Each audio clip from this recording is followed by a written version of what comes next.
I'd like you to do is real simple. Just turn to the person next to you, give them a high five and say, I'm in it with you. I'm in it with you. We're here to do it together.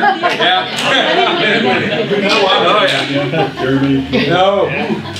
We are, I've had the privilege of meeting a lot of people around the country and in different parts of the world. And I was talking to the folks at Jefferson at the table here about the fact that most of the people that I meet are pretty awesome people.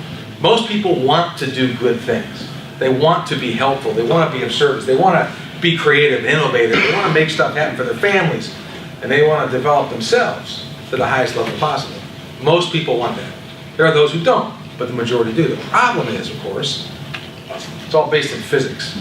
All of this requires of us to input an enormous amount of energy and time, the will to act, the will to be able, the courage to be able to reach to others and get the resources we need and get the expertise we need.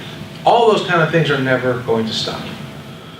Life is a continuous energy output. Would you agree? Yeah. What comes back is what matters in terms of recharging and such. The analogy I like to use is up there. What do you see up on the screen?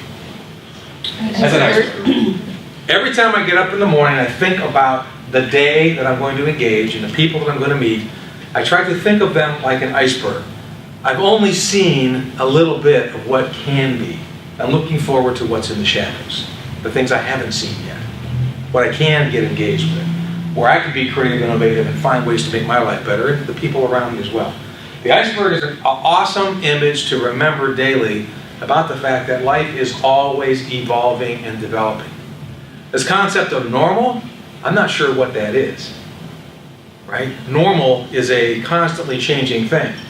In chemistry, we sort of set up these standards for measuring anything, and we have to have a calibration standard that we set as our normal, and we compare everything against that, right? Those standards change. They really do. Even the mass standard for the entire world is going to change at some point to a different thing. So my point is this. The most important thing for us to deal with is ourselves and how we choose to engage this world. So let me show you some cool stuff, okay? First of all, tonight's presentation is completely engaging. It's not going to be this. Do not expect this. That's not going to happen. It's not a bunch of bullet points and that sort of thing. It's really more about us exploring a little bit. We're going to dig into the sandbox, have a little fun. Sound good? That's number one. Second thing is, this new normal that I'm talking about applies to everything.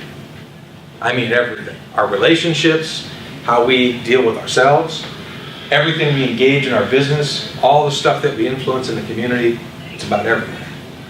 And I would put forth to you this idea that if we want to be happy in this life and do things that really fulfill us, then the important thing is now, especially, to learn how to be very adaptable. Have a set of standards you live by, but adapt quickly and adapt in a meaningful way. Would you agree that this is true? Let me show you. I got some suggestions.